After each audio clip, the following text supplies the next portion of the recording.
अंग्रेजों की परंपरा की बदौलत सरकार और जनता के बीच में एक भरोसे की बहुत बड़ी खाई थी और इसलिए समय की मांग थी कि सामान्य मानवी की जिंदगी में से सरकार कम होती चली जा रही, सरकार हटती जा रही। Minimum government, maximum governance. 1st July 2015, India saw a dream. Of a digital India where high-speed digital highways unite the nation. I dream of a digital India where government is open and governance is transparent. I dream of a digital India where the world looks to India for the next big idea.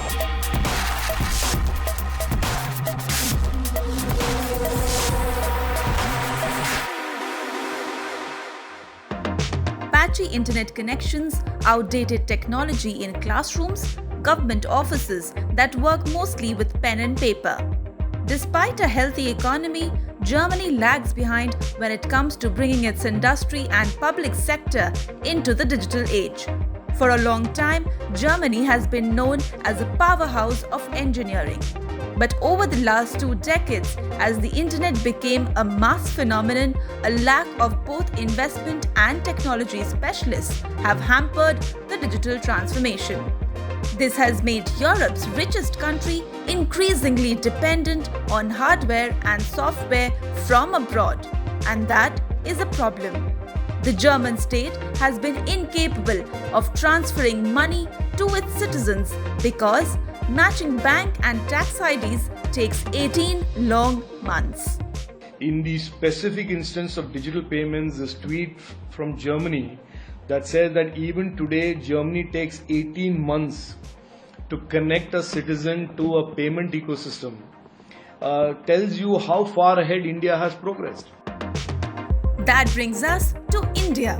In August, a video of Indian External Affairs Minister S. Jaishankar sharing an incident at a restaurant in the US went viral on social media.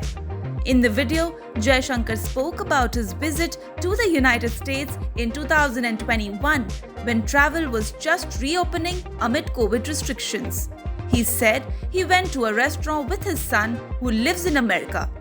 What happened next was history.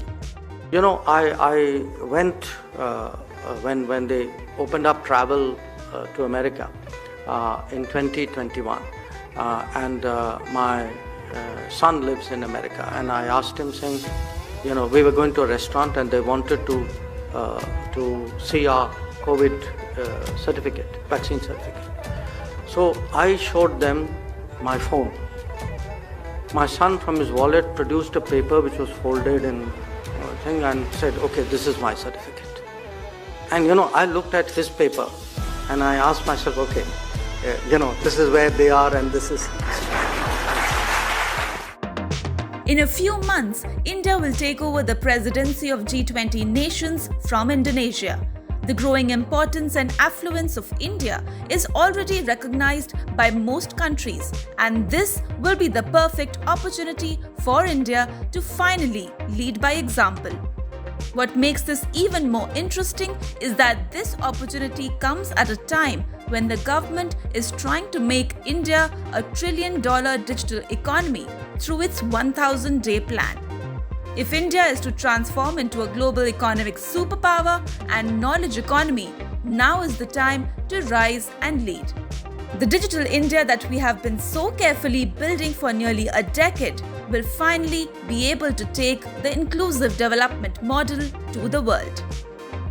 Union MOS Rajiv Chandrasekhar, while speaking about the successful model of digital payments and direct benefit transfer, said that India is today leading the world in digital payments and is also becoming a preeminent country in use of technology to improve citizens' lives and governance.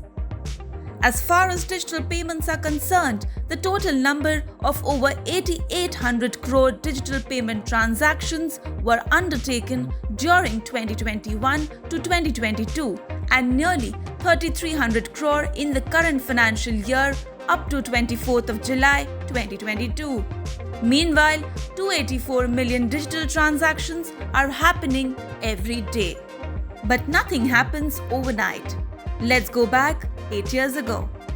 In 2014, when Narendra Modi took charge as the Prime Minister of India on the promise of rapid development and inclusive economic growth, not many people could have envisioned the kind of transformative changes the country would go through in the coming years.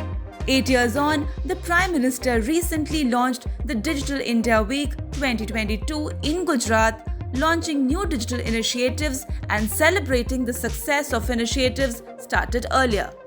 The Prime Minister had also previously spoken about a smartphone in the hand of every Indian and a drone over every field. Back in 2014, it was unfathomable. To put things into perspective, 4G was just being commercialized in India and smartphones were owned only by people with good purchasing power.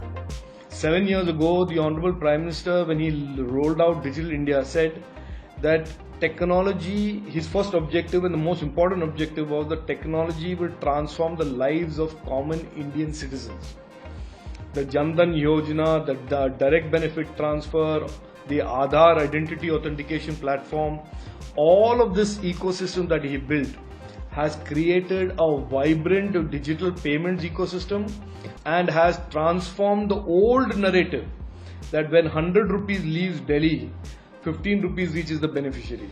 Under Prime Minister Narendra Modi ji, 100 rupees leaves Delhi, 100 rupees reaches the beneficiary's account. The unshakable focus on the Digital India transformation has indeed made India more desirable for investors and more fertile for breeding new startups. India now has more than 100 unicorns, and that places India in the third position of countries with most startups that were valued at $1 billion or more. With supportive policies and focus on more investments, we should be able to overtake China and the United States very soon. India today, the transactions, digital payment transactions, we lead the world. We are all far ahead of China and far ahead of the US. So I think this tweet tells us and should tell us as Indians how far India has travelled in the last 7 years thanks to Prime Minister Narendra Modi ji's leadership and his clear vision about technology and technology impacting the common man. आने वाला decade होगा टेकेड, जब सभी 130 करोड़ भारतीय internet से जुड़े होंगे। हमारी सरकार पूरी तरह से डिजिटल होगी और सभी योजनाओं को सभी लाभार्थियों तक हाथों हाथ पहुंचा रही होगी। कोई छूटेगा नहीं, कोई रुकेगा नहीं। The Digital India program is probably the most progressive, reformative and transformative initiative since globalization of the Indian economy. While the push for the transformation has resulted in a lot of technological progress in the last 7 years, further progress in the next 7 years will depend on a lot of factors.